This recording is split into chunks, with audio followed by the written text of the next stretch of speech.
And we're live. Good evening, everyone. Welcome to Bigfoot Odyssey. It's a late show. Good to see everyone here.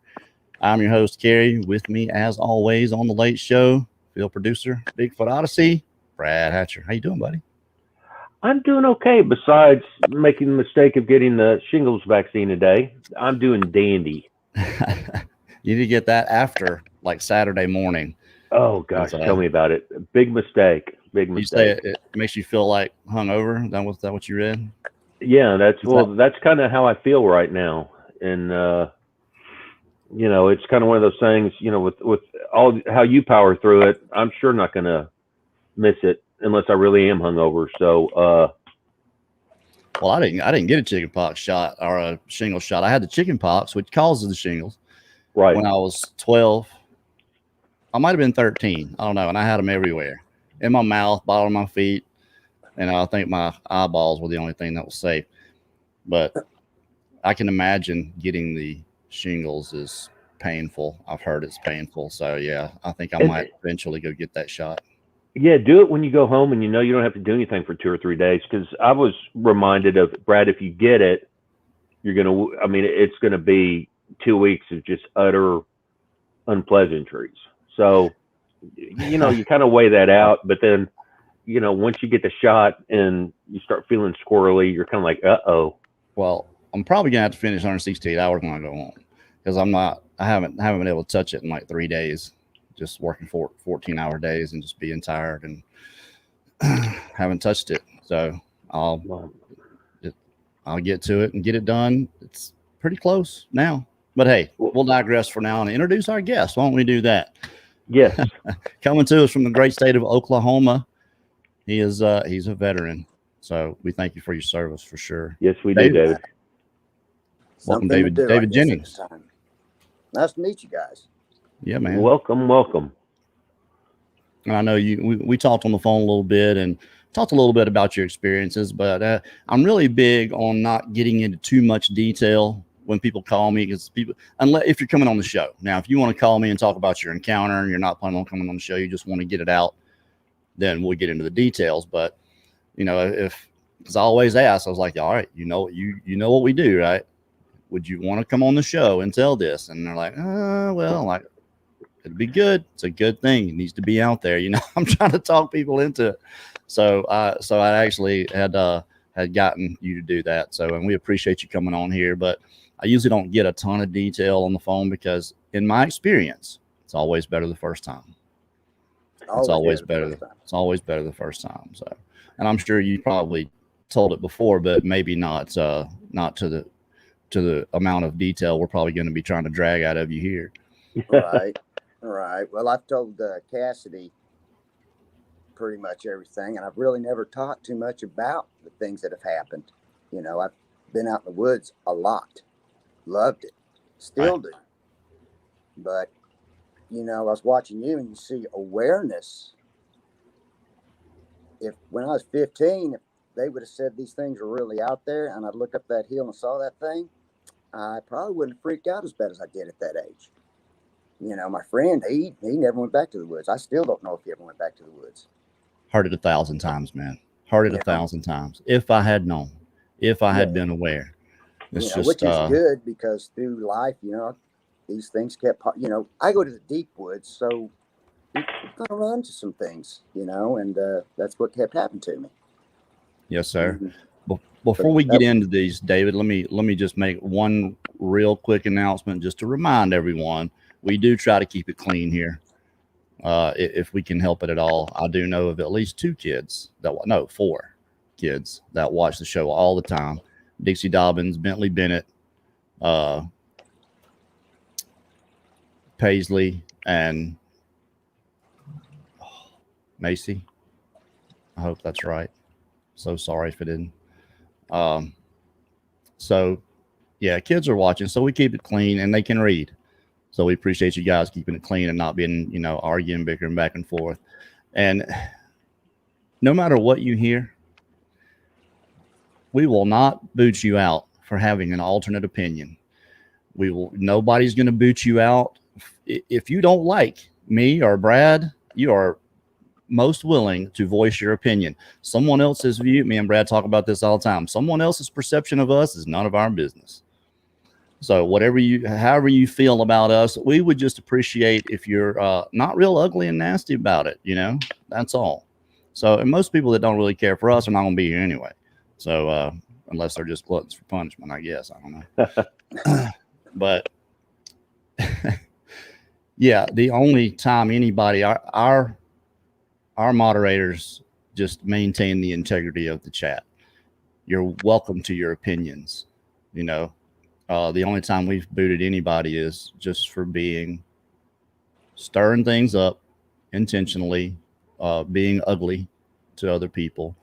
So, and we appreciate the work that our mods do here for free. They don't get a dime to do this. So. And they do a great job. Absolutely. Yeah, I think sometimes they're scared to time people out. So I do it. I'm like, you ain't gonna talk back to one of our guests like that. Sorry. So I get protective sometimes. I can't help it.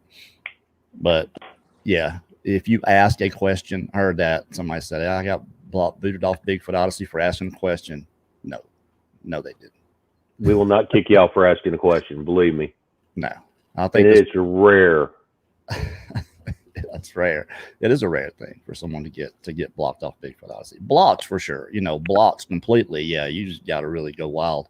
But just to get timed out for 5 minutes to go cool off, usually.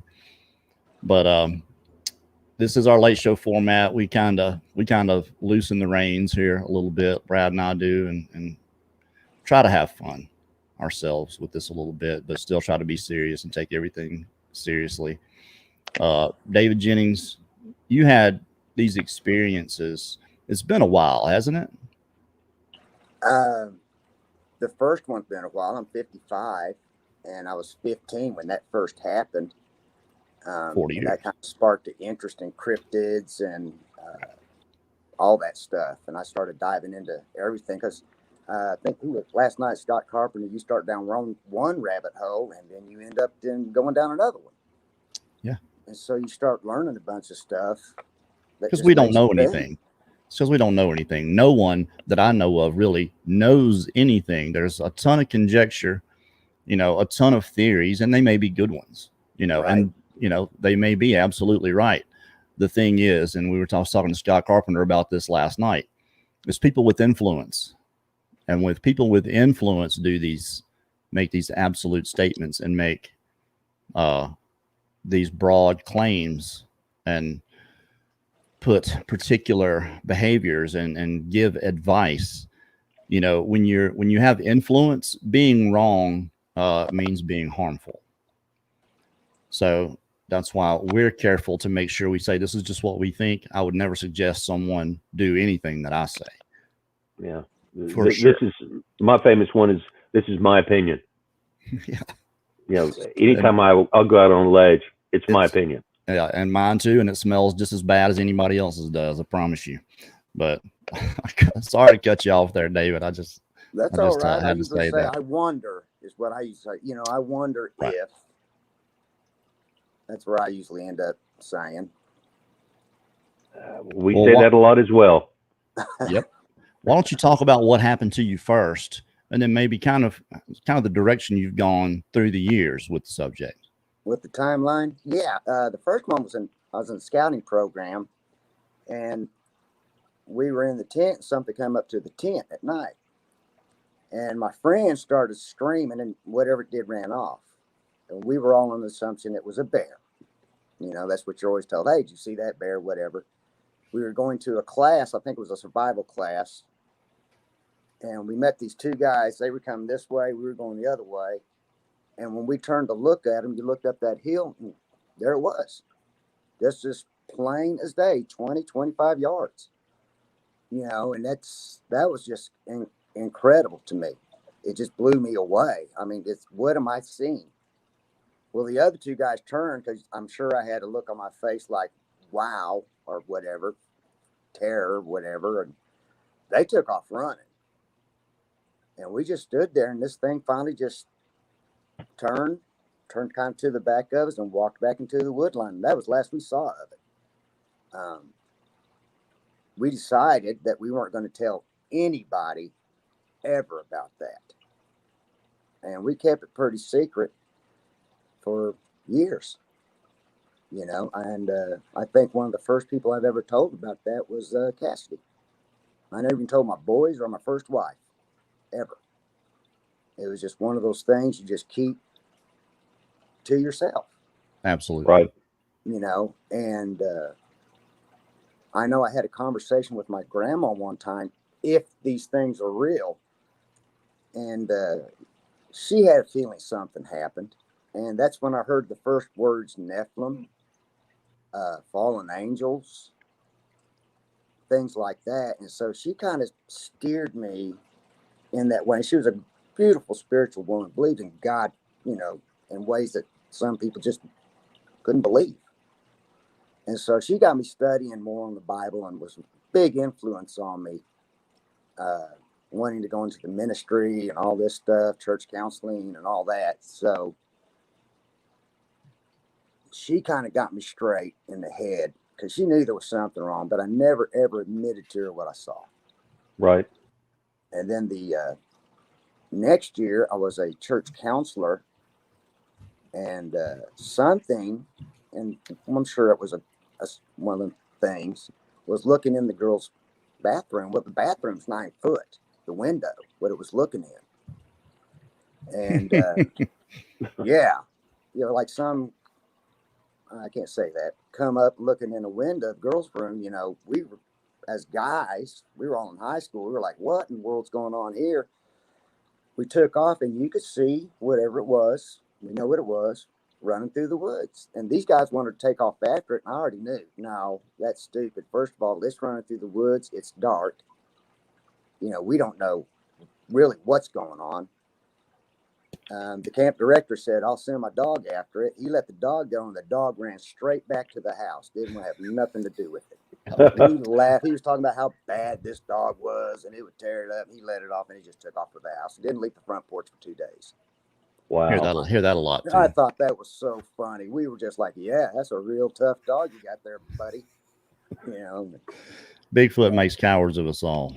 oh man, they just make you feel about that big, don't they? But Yes, sir.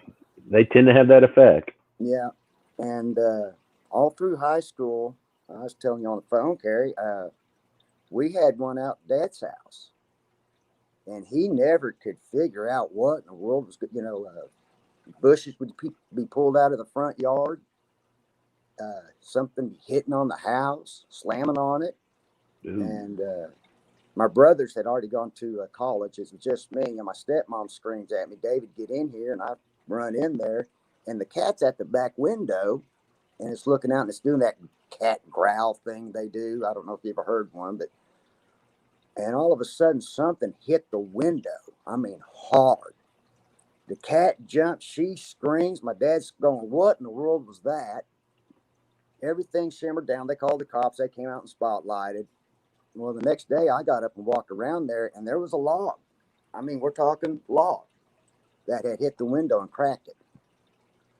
I pretty much kind of knew what was going on then, because for a long time I thought there was something walking by the window of my bedroom. There was a light, and I just, what in the world was that?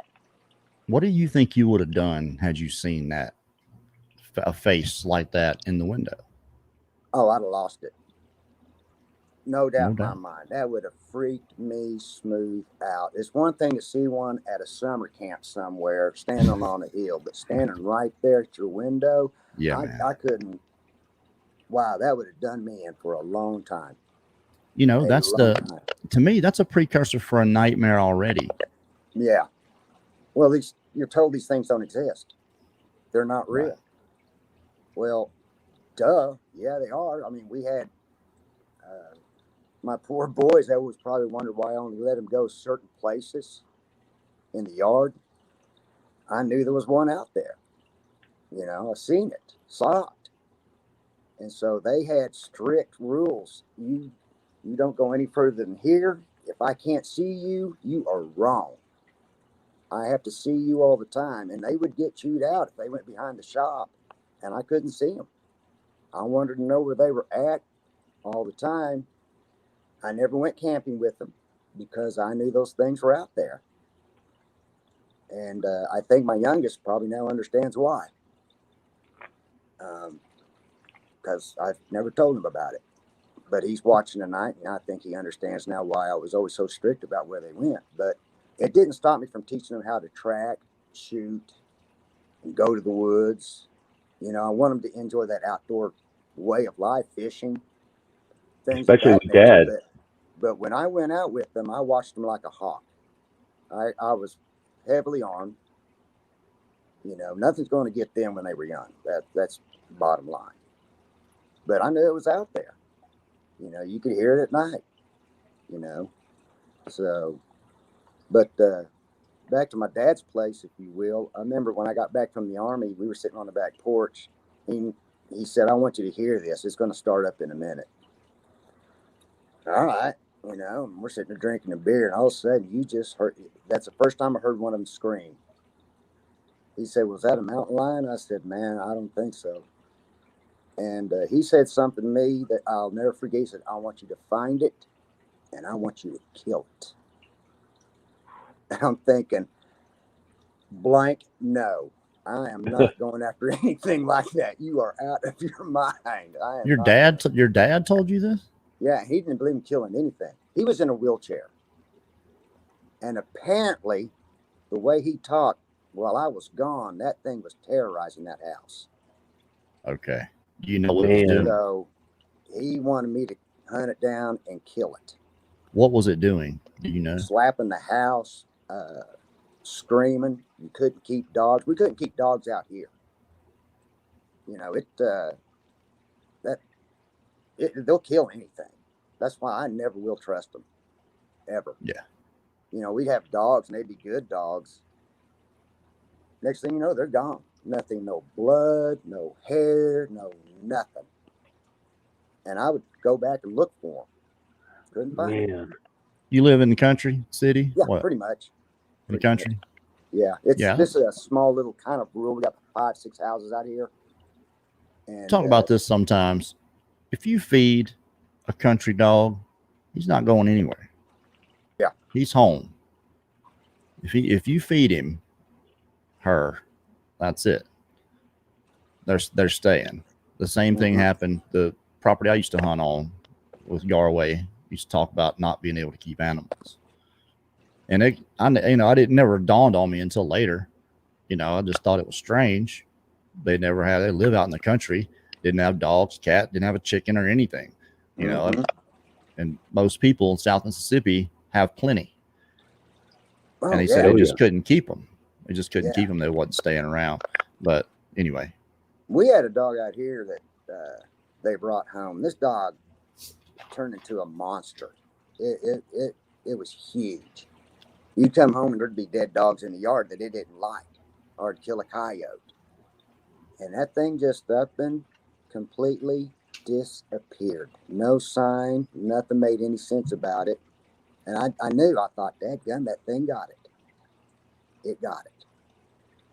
And so, you know, that's why I kept an eye on my boys like I did. I didn't let them out of my sight very often. And they'd have their parties out here and stuff like that. And I would make sure, you know, I'd be half awake.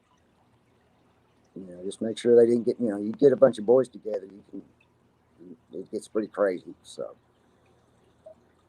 Wow. David, is there any way you can turn your mic up just a hair? I think people are having a little bit of trouble. I can hear you fine, but. How about if I try to turn my voice up? There you go. I don't have a mic. Is this better? Yeah, that's fine. You actually do have a mic. You just don't have a volume. Is that what you're saying? It's probably on your keyboard on the top right. Well, I'm not using it. I'm using a phone. Oh, well, never mind. Yeah. Okay. I don't got the luxury you got there, man. You know. This thing right here, I would not call it luxury right now. Would it be a curse? Is that what you're calling it? Lord have mercy. No, the curse is me trying to put together a film filmed with 31 different devices. for an entire week. That's the curse. Right. Well, that's going to be an exciting thing coming out. I'm looking forward to it. Yeah, Christmas. Y'all look forward around Christmas. Yeah, we'll take your time. Let's do it. Now, I mean, we've been waiting long enough. We can wait. It's not going to be that long, y'all. Right. I'm leaving here in about 10 days to go home. It will at least get worked on heavily when I get there. Well, that's cool. Yes. Just keep on trucking. It's not like you're busy. Right. But, I keep making more and more excuses, but they're actually legit reasons. I want to get the thing done and out. I'm so sick of it at this point, scrubbing through footage. Right. So, David, I was going to ask you, how close are you now to where you grew up? I've lived here my whole life. Okay. And as the crow flies, I'm probably 5 miles from where my dad's house was. And I remember Carrie asking me on the phone, why would that thing come up to the house and do that? Well, the land out there was undeveloped, and my dad did a lot of that. He built a lot of houses and he developed them. And he bought some acreage out there, about 45 acres. And Deep Fork River is not that far from it. You have a wildlife area out there that's not far from it. And nothing had been out there for, 80, 90 years. And he put a big old house out there. Well, there's a nice pond in the back. And I can only assume that we threw something, a crowbar in its engine. It was used to come across that field, getting a drink, doing whatever it wanted. Maybe it was its hunting ground. It was an open field. Is that where it chased its deer? We kind of, we built a bunch of houses out there. There was a few other houses out there, but not like what my dad did. He put about 7 houses out there all of a sudden. So, I mean, a lot of houses. You could go any direction with that. Right. But we changed the environment. We truly did. We mowed the grass out there. Now there's a paved road right down the middle of it. So that's the only reason I can think on why it got so upset. We definitely changed the way its life was, which is understandable. I don't like anyone coming and changing my life. Right. So, yeah, that makes sense. Here you just came in and your only source of water has been cut off by a big old house. And now there's big street lights out there and things of that nature. But yeah, I think we definitely encroach on them. Yeah. And that may be why people are seeing these things more. We got one out here right now in the Morse area, pulling up trees and knocking them down in the back of people, but they don't want to talk about it. You don't want to get labeled as crazy. And I can get these people to open up about it. I've gotten hunters to open up to me and tell me about their experiences in the woods. And I know one guy, he lived with the woods. And he finally said, man, I just don't want to do it anymore. Well, what happened, man? Just something happened. I just want to talk about it. Or I'm not mad at him anymore. Yeah. That's, yeah. And this dude, hunting season, he was there. He was there. It didn't matter if it was bow. If you could throw rocks and kill deer, he would have been out there. And he's done. And rocks, that's just sad to me that you have to give up something you really enjoy. I never gave up the outdoors. I still go out. But when I do, and I told Carrie the other day, Brad, I am armed.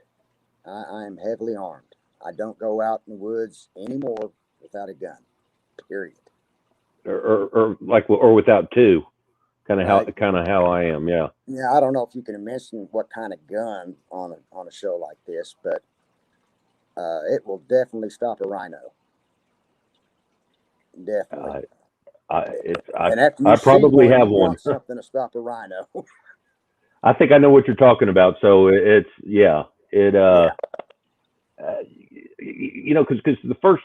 You obviously never want to shoot one. And Carrie and I have had this conversation numerous times. I mean, the main thing you want to do is to scare them to make them go away. Right. Theoretically, right? Right. And and I'm even sorry, I'm opening this rabbit hole up, but I think if you actually do shoot at one, the other ones you don't see are going to come say hello. Well, we had that experience here recently. Ended up walking up on an ambush, and that shook me up. That was weird. This girl I met at work, she kept telling me about people coming up to her house in the middle of the night knocking on the door. And I'm thinking, well, that ain't cool. You know, what kind of dude is going to come up knocking on the door? And then, you know, you look out there and no one there. Right. Well, I thought it was some guy, and I thought, you know, I'm just going to go sit up there and I'm going to teach this dude the error of his ways. This is not cool. You don't do this to ladies, period. And went up there a lot, got to know her real good. And one night, which was off to our right, is a big old bush and an open field. You hear the cows just running. I'm thinking, what are they running? You know, what are they doing? They get to the edge of the fence, the corner, and they stop. Well, here come these deer, and they jump. They stop in the yard, and they do one of these. They're looking behind them. And you can barely hear something over on the other side of that bush. I'm thinking, oh, man, we got a mountain lion out here? Is this what we got? Then she came to work and told me there was a muffled, loud slap on the house. And that's when the light bulb hit. I immediately knew pretty much what they had going on out there. I even got a picture of a footprint I found in her front yard. And finally, some of her relatives put up some spotlights. That pretty much kept them from that. They did stop coming to the house, right? Okay. They have quit coming to the house. I mean, they were like coming up on the porch. They were walking up on the porch, knocking on the door. God. It would have been a 45 caliber size hole in the door. Well, my baby girl is well armed now. Trust me, she's well armed, so she can take out about anything she wants, and she is a very good shot. Not that I recommend shooting one at all, but if they're coming up to your house, I think a warning shot is probably at least warranted. Well, we've done some target practicing out back, so they know. That's probably a good thing to do, yeah. You know, we'll go out there and we'll do some shooting, you know, because they know what guns are. Right. They definitely do, because when we went down there, back to that, I got on Google Maps to try to figure out, okay, where would they be? Just to kind of get an idea. And we walked down, it's an old road. You can't even get a four-wheeler down it now. But we crossed over into a field, and there's these bushes. I don't know what kind of bushes they are, but they're really thick and big. And they grow some kind of berry on them. I don't know what kind of berry. And when we were coming to it, this deer, a beautiful buck, just come running out at us, and it saw me, did that, and then just took off. I'm like, well, that was insane. That was cool. So we walked by this bush, and I can see off in the wood line, here comes another buck. I'm like, wow, what luck is there to see two bucks? It takes off the other direction, but right behind it came one of those things. Plain as day. Ran about 10, 15 foot out of the wood line, took a look at me. I'm looking at it, and we both have the same look like, what is going on here? I mean, we totally shocked these things. It turns, heads back into the woods, and it's doing that, what you call that samurai traveler. I mean, it's just going off. It is mad. I turned and looked at Cassie. I said, did you see that? And that bush came alive. It started shaking and just going crazy. And I'm thinking, oh my God, there had been one no more than 10 foot from both of us at this point. I mean, it's right there. So I pulled out my gun, and I think I remember saying, don't do it. And the bushes stopped. You could hear it creep back to the back of this bush, pretty good sized bush. It hit an open field on all fours, see the grass moving, and it headed for the wood line and went straight up a hill. straight up the hill on the way we had to walk back. Oh Lord. Now, do you think I'm they thinking, understood no, you, Mike. or do you think they understood you, or do you think they just understood your intent? Because I hear this all the time. Your People guess is talk as to them and they good get as it. mine on that. But as soon as that gun came out, it stopped. Yeah, I don't have a good guess. So that doesn't make any all sense I know. to me. That's all I know on that. It just stopped, and I don't care what stopped it. It stopped and it left. So we decided. I said, "Hey, you want to go fishing?" So we left, and we're going back up the road, and I can hear another one on this side of us. The other two are over here. One, he's gone. You heard him just disappear in the distance at speeds that were just insane. That was just very impressive.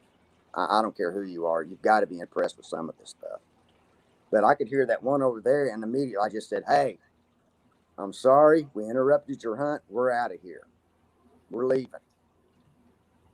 And I kept the gun drawn the whole time. And then we get up to the hill where that one is. Nothing. Nothing thrown at us. No more screaming. No, nothing like that. And we get home, and I think we stayed there for at least 2 weekends. We didn't even go fishing, if I remember right. And that pretty much, that was definitely clarification. What was definitely coming up to the house right there. But that was very intense to see that. I mean, I'm sure that buck was very appreciative that we walked up about that time. I'm sure the buck was quite happy. I It imagine. was probably a done deal for that poor guy, you know. Probably didn't have a clue. Yeah. Oh yeah. That buck wouldn't have known what to hit him. Yeah, it broke his neck in a heartbeat. But it come flying out of the bush where that thing was. That's one thing that was. I mean, you could. This deer was moving. He wandered away from whatever it was. So I don't know if it come running in the bush after it. I don't know. But that was pretty intense. You know, I got to thinking about something, and guys that hunt, girls that hunt. I have been places, and this place that I hunted, this property that I leased, the deer were very skittish. Always running. I have does. A whole group of does would run in, eat a little bit of corn, and run away. Right.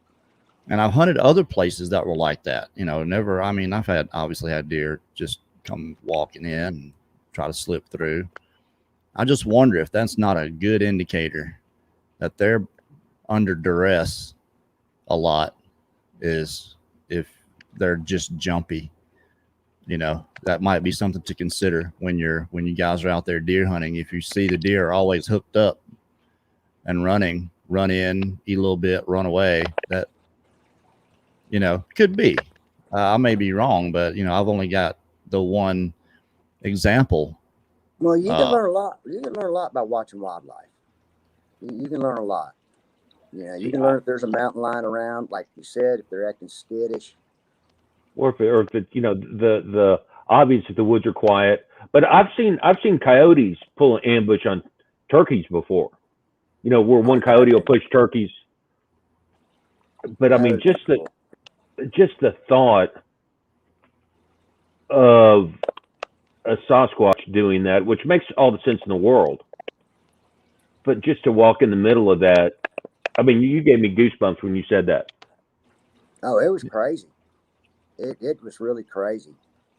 You know, that's definitely not on my top 5 things to do again. That much is certain, you know, and it Heard that. And I was somewhat calm, but now I know what they are. I knew what they were. I knew they were out there. So it didn't freak me out as bad as it probably should have. If I'd have never knew these things were out there, or I was one of these, those things don't exist. And then that would have happened. You probably wouldn't ever seen me again because I'd have died right there on the spot. Well, something about Oklahoma to me and these creatures, they're just Oklahoma, East Texas. They're just bold. You know, like, they really are. Aggressively.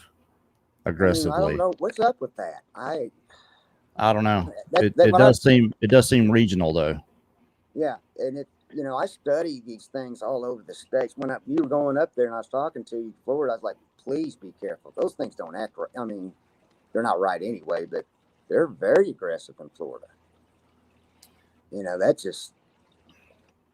You know, My brother I wants me to kind of come went see on. him. I kind of what I did was kind of go on what the people that had been there before me had experienced and the things that they did.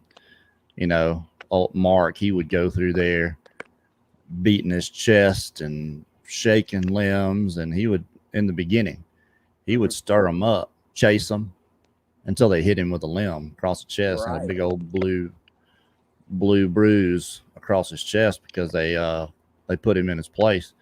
There was some other researcher that did that, and they waylaid him. I can't remember the dude's name. I saw his video. I wish he'd come to me, but I think he's actually got on video where they co-cocked him good. Not Rick Dyer, is it? No. It'll hit me later. He's a dude that's suing for protection for him in Canada. Oh, Todd Standing. Yeah, Todd Standing. Todd Standing. If he's hoaxing that, man, give him an Oscar, because you can see that log hit him. I mean, that. I think I've ever seen that. Oh, it's amazing. And then he's the one that gets them surrounded. Saw that. Yeah, that's another one of those deals. If he's faking that, you give him an Oscar. He deserves an Emmy, because that gave me chills, and I'm just watching the TV. Well, let me ask you this, David. What did your buddy say that was with you when all that happened with the deer and them pushing the deer and trying to ambush them?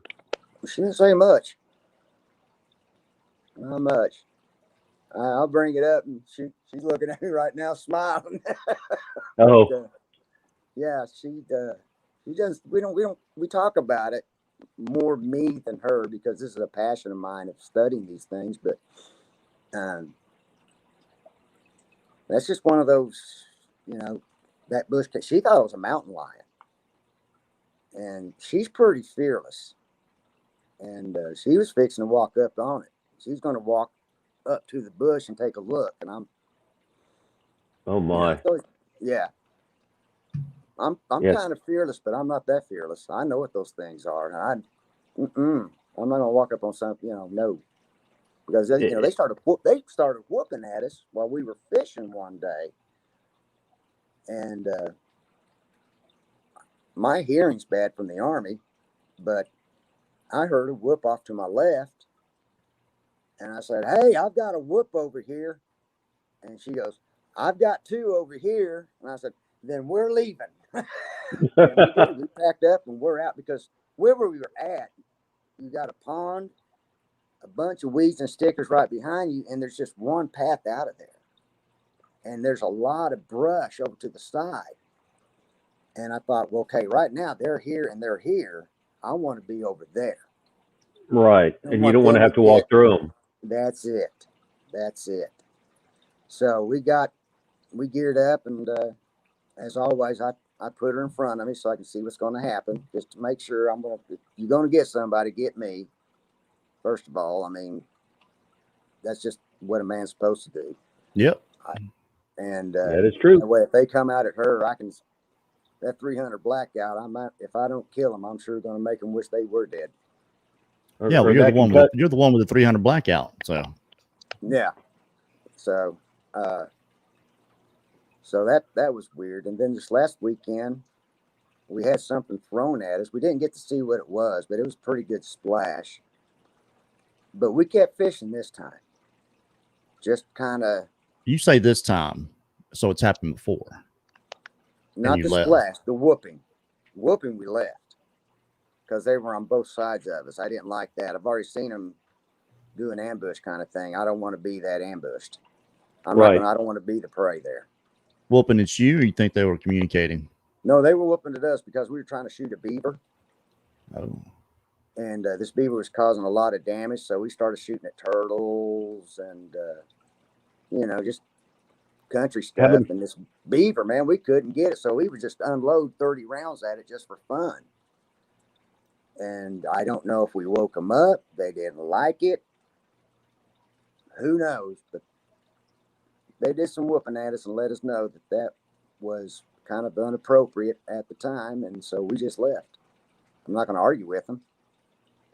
Now, when you did that, did they bother the house at all after that? No, they quit messing with the house. They don't come up there anymore. But the pond is just down from the house. Okay. It's a real good sized pond.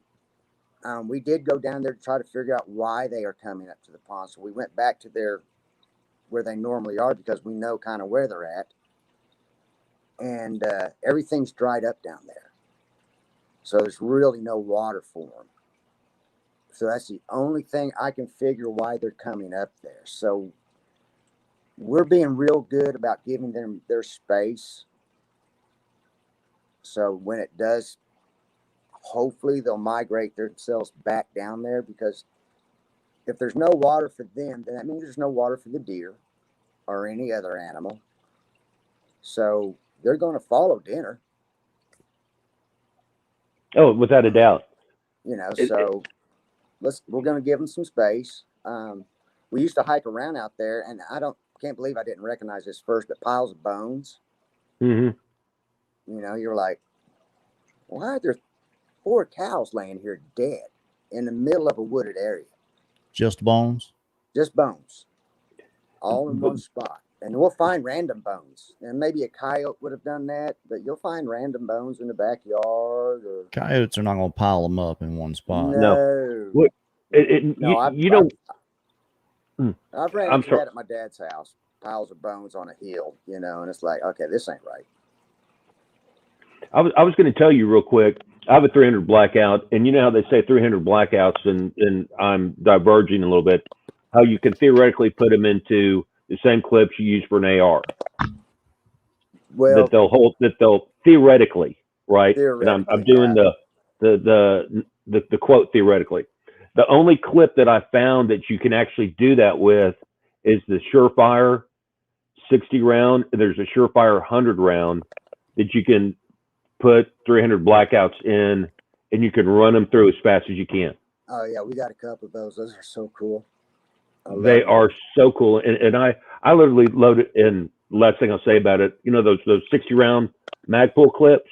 Mm-hmm. I put 300, filled it up with 300 blackouts. Then I had to take it apart to get them out because they wouldn't cycle. I tried that Surefire, and easy breezy, came out as fast as I could pull the trigger. Yeah, out of your AR. No, out of my 300 blackout. It's the same. It's the same. It looks exactly like an AR, except it shoots 300 blackout.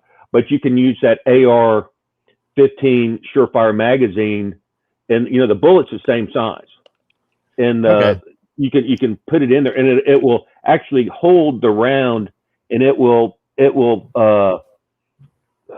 I mean, it's just like shooting an AR with 223s in it. It'll cycle it just as fast as if you're shooting 223s through it. That clip will in a 300 blackout. Well, just FYI, YouTube really doesn't like when you talk about pals. And I was about to say something smarty pantsy, but I was not aware of that. So we love YouTube. We do love YouTube for giving us. I'm just trying to help. Yes, absolutely. A fella out, but I don't know much about that stuff. So we're good, Brad. I don't know if it's something that they don't care about it, but they give you a little extra attention. And I don't know, for us, I don't know if we're skirting that line of conspiracy theory to them, because I know they don't like that, the flat Earth crowd. Yeah, well, and they that don't makes care sense. for them too much. And just trying to help a fellow hunter out. Yeah, no, I absolutely understand perfectly. But I knew there was some legislation. It had been brought up in Congress about, what is that noise? I don't know. I hope it's not me. I don't think it's me. Something crackling and popping. There is something cracking. Yeah, I still could hear it when I muted myself. It was just loud in my headphones. It's you, David. All right, let me see what I can do here. I don't know what it is. Anyway, But but you're right about that, because I'd heard about people that would do videos and show if they were hunting and show their rifle with them, and they would get in trouble for actually showing a hunting rifle sitting next to them. There are some very successful channels that talk about ammunition and hunting and shooting, and so I don't know what the line is, and I don't know what the difference is. Let me see if I can. Yeah, there's something crackling and popping was going on there, David. I got you muted for a second right now. But that's interesting that they do that, and it's the only reason why I brought it up was because I have a 300 Black. I have that same set of golf clubs as well. That same driver. Yep, that Callaway driver. Yep, furs. Well, I know Congress had said something about Congress was talking about conspiracy theories with YouTube. Susan, whatever, Wojcicki, is that her name? The lady that runs YouTube but they were talking about the flat Earth crowd. I know. Look, there's nothing wrong with people who, if you want to believe the Earth is flat, that's fine. It's not. But if you want to believe that, it's on you. So I don't know why it was in Congress, but I think they were talking about conspiracy theory channels, and I think they're equating all those things, Bigfoot, which is a shame, flat Earth, with the conspiracy theory minded things. Is your phone moving, David? No. I'm trying to keep the speaker. Okay, I think I got it. Oh, you have a speaker. Turn your phone sideways. Turn it sideways. There you go. Now you're full screen. Oh, you're full screen. Cool. Yes. Cool. That may help us with that popping and crackling. I don't know if your speakers are on the bottom. I think it's my speaker. This phone's getting kind of old. Well, I broke mine. Update. So I tried to broke take care yours? of it. Sure did. Somebody was trying to call me too. I'm on the show if you're trying to call me. Yeah, I cracked the heck out of it. Front row. So it's time for a new one. Well, you said this was just last week that you guys were down fishing, right? And you had you said it was a stick, a log, hit the water? I don't know what it was. First we thought it was beaver, but a beaver's more of a slap splash. This was a splash, a large splash. But did you see what it was? Did I what? Did you see what it was? No, I didn't see what it was. I was busy fishing. Is my internet going out? When I get to fishing, I'm not. Am I breaking up? You are just a wee little bit. I don't know if you twisting it sideways made it break up, and I know that. But no, anyway, so you didn't see a splash or anything, you just heard it? No, where we fish at, there's like a little island, and it landed right behind that. Okay. It landed right behind that. So it was a good shot on their part. That means anything. Well, so do you think stuff's picking up where you are? Or do you think it's most definitely? No doubt in my mind. There's been too many people running into them. I don't know if it's because of the way they're developing land here lately, but there's a lot of people run into them. I've talked to a few people that they're just kind of getting bold. They're not really running from you anymore. And I don't know what's up with that. I have no clue. That's the way Mark Copeland was. When we went to his place, me and Brad went up there and shot our last documentary at his place. And they moved because of it. Of course, he was afraid for his kids. Exactly. I understood perfectly. I don't know if he's here tonight. He's usually around Livewire. But Mark, his son was 4, Brad, I think at the time. give or take around there. I think Yeah. he was maybe in kindergarten. It might have been 4 or 5. Yeah. Right. Comes to his dad and says he saw 2 bears walking on 2 legs. One of them had a white face, but that was his eye opener. You know, that was his indicator that he needed to start paying attention. That this is what was, you know, this could be what's going on out here is Sasquatch, and lo and behold, you know, that's exactly what it was. And I think there was a family. We had shot our 8th documentary. That was our 13th. We had shot our 8th documentary 5 miles down the road. Same road, same woods, connected, probably the same clan. And if you watch that 8th one, there's a picture in there they got on game cam. There's a deer in it, but you can see a set of eyes, and they're about at least 10 feet off the ground. Right. And you see them just over the bushes, and you see it moved up here, and they're that far apart. They don't look like forward facing eyes to me. And that, which kind of, you know, somebody said dog man, and I didn't argue with them, but you can't really see anything but the reflection of the eyes. Right. But you know, that's huge. Massive. And they started gifting down there, not food or anything, but like they had a blue rock, anything blue. Great. That's me. Sorry. Everybody down. That's Brad's Lamborghini. Somebody trying to break in it. Anyway, anything blue. They had a blue, like rock. It was smooth, like glass on one side. They put that down there on the stone, and a blue, like piece of cloth. And either that morning or the next day, it wasn't long, they find both of those on the front step of the camper where their camp is. It's right down the road there. It's Bill and Sheila Tucker, Squatch team. If you haven't subscribed to them, if you don't know who they are, they took over Robert Dodson's place, Dotson, when he passed away. And that's an extremely viable area.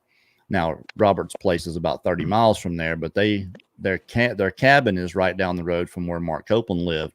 But those woods connect in the back of that road. And to me, it's got to be, you'd think it's got to be the same clan, or, you know, if it is neighboring clans, they, you know, at least exchange recipes, you know, they know each other. Well, that's a good time when those guys get together. And if there's activity in one house, call, hey, did you have any activity last night? No, well, we did. That might narrow it down. I mean, it's just a thought. They may all be family. I was talking to somebody last year before we were going to Florida and then COVID hit and they shut everything down. But there was a chief, because the Seminoles have a ton of land down there. And you know, they don't pay any taxes on anything, and they had like 1,000 head of cattle, and they would lose 30 or 40 head of cattle a year. And he was talking to this chief one day, and the chief said they called him, I can't remember what they called him, but he was talking about skunk ape, Sasquatch. To me, it's all the same thing. I don't think there's a difference in a skunk ape and a Sasquatch. I think it's the same thing. Because, you know, just a big old ugly creature. He counted 23, and he said all you could see was shoulders and heads. And he said some of them were taller, some of them were shorter, but you could at least see the head walking through a ditch. He said it was about a 6-foot deep ditch. If you don't know what a coulee is it's a drainage area, and I think that's probably what it was. You know, but it wasn't like out down at Carl and Rachel's like 20 feet wide and 12 feet deep. It was like about 6 feet deep. Counted 23 of these creatures, one right after the other. So I wonder, is that an entire family group? Or are they coming together to hunt? I mean, but this is a Seminole chief that I would love to talk to. Me too. They won't talk to you though. You know, I they would don't. love to talk. Yeah, I would too. That would be incredible. Man, Oh, yeah, I'd absolutely. saw that. I'd probably left. But 23 in one place. Wow. Yeah, that's about as bad as seeing a dog man. If I saw a dog man in the woods, I would be done. Oh, Sure. And you know, that probably wasn't the whole family. If it was the family, that's probably just the hunters thing, unless they were just moving, traveling. People do say they migrate. I don't know how anybody would know that, you know, whether they migrated or not. You know, it seems plausible. These creatures are sighted everywhere in every single state. So, well, apparently, numerous occasions. Apparently, this group that run into now, they've been out there for a while. You know, this was it. The Spanish missionaries called them the face on the chest people. Call them the what? The face on the chest people. Face on the chest people. Yeah, I got a segment about that going in the 168 hours film. But I mean, that's kind of the way it is. Face is, the head is way down here, you know, the shoulders are, and it's probably, you know, the neck muscles and all that, who knows. If you watch Neanderthal Profile of a Super Predator, watch that. And I think that's what the Neanderthals looked like, and not these human looking thing that they depict. Right. You know, you put a hooded nose on this thing they've got in there, and you're talking about every Sasquatch anybody's ever seen, essentially. Yeah, they look different. They're So, David, are they at your place like 24/7 year round? I do believe so. Where I live, no. Where we're at, and I'm not going to say where, sure, of course, because of the new bounty they put out on here in Oklahoma. Yeah, they're there 24/7, all the time. I mean, they've been there for a long time. As I got to talking and figuring it out, they've been there a while. So it is. We heard some like kids talking down in the valley, and I thought, no, it's just the guys, kids across the road. He goes, no, listen, and you could hear it. You couldn't understand the thing they were saying, but that was like one of those eye openers. Like, wow, this is a whole family. No, I didn't tell you about fishing that one running across the back of the pond. I just looked up and just ran right across the pond, plain as day. How big one, do you think he was? A little one? You got to give some details now. Come on. Let's see. The grass was kind of here, and grass was waist high on that one. So the one I saw come out of the tree line, it was brown, and it had maybe 6-7 inch long hair. It was a beast. It was pretty big. It was big. How big? Come on, man. We went down there this last weekend, so I'd get a measurement for you. Actually, I'm thinking around 9 foot, at least. My goodness, moving pretty fast. Really fast. Oh, it went through those trees like they were just nothing. And I mean, in just seconds, it was off in the distance. It went over this little hill and it was gone. Like I said, it's spooky, but it's really impressive too, how they can do these things. I mean, that speed and their size, it's just crazy. And then to hear that samurai chatter, you know, I can only assume, is it trying to tell everybody else, hey, we got a problem here? You know, who knows? But they were not happy with that situation at all. They were not happy. I think they definitely have a language. I think, you know, it may not be a universal language, but I think each clan or each tribe probably knows what each other is saying to the next. We've got I'm gonna have to go here shortly. I'm doing a test, so I'll be up all night. If anybody else is gonna be up, you can call and keep me up. 80s on 8. Yeah, just want to remind everybody that all the drawing Bigfoot episodes, because we started doing drawing Bigfoot on Bigfoot Odyssey now. It used to be on Hidden Existence. Daniela brought it over to Bigfoot Odyssey. Also on Tuesdays, but we're going to be premiering all of the ones that she had done there on Bigfoot Odyssey every week. There'll be a new one premiering every week. She's going to bring them on over here. So just remind everybody of that. I think we're doing that on Thursdays. No, we did it tonight. Actually, it's Friday before the late show. We'll premiere a Drawing Bigfoot episode, and we just did mine. The one I did with them back in May, and it just happened to be my birthday, and I think everybody thought it was now, so I got like 12 messages, happy birthday. I appreciate it.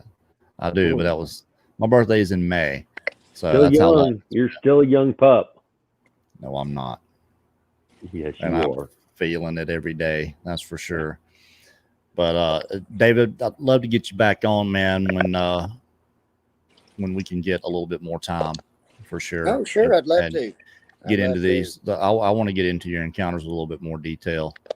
Definitely. I'm just not with it tonight, and I have to apologize for that. No. If you guys didn't watch Sawdust Beast last night, Turtle Man and Turtle Girl, you will laugh your butt off. Go watch that. Funny. They were funny. They're great. Live action. Just go watch that. You'll it's very entertaining for sure. But David, we appreciate you being here. Brad, as usual. Likewise. Thanks for having me on. Thanks for coming. Thank you so much. This has been so trippy cool. Yeah, it's nice to have a place where people can go and say something without being ridiculed or belittled or talked down to or called a liar. I mean, it's really nice. And what you guys are doing for people is really, really nice. I tell people all the time, hey, you want to talk about it, I'll talk to you. Yeah. You know, and what you guys are doing is great. I really think it's awesome. The awareness you're bringing out there is amazing. I think it's starting to work. I think it's really starting to work. We're starting to hear more stories from people that we just had a guy on Styles Howland Wednesday it was because of awareness. So yeah, and it didn't shock him as bad. So cool. You guys are doing great. I love your documentaries. So I'm sorry. I'm sorry, Joe. Turtle Gal. Oh, yeah. What'd I say? Turtle Girl?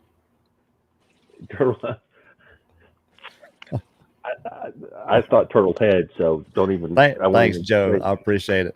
We need to get Joe back on here too. I haven't talked to him, and I didn't get to talk to him at all, as a matter of fact, when he came on. So, Joe, holler at me, and we'll set that up.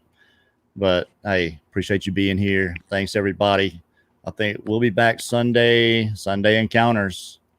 Mark Hackett is going to be with us, and he's had several hair-raising experiences. So we get to hear that's 5 o'clock p.m. Central. Thanks, everybody, for showing up here tonight. Thank you, David. Thank you, Brad. Holler at you guys later. Thank you. You got it. Good night.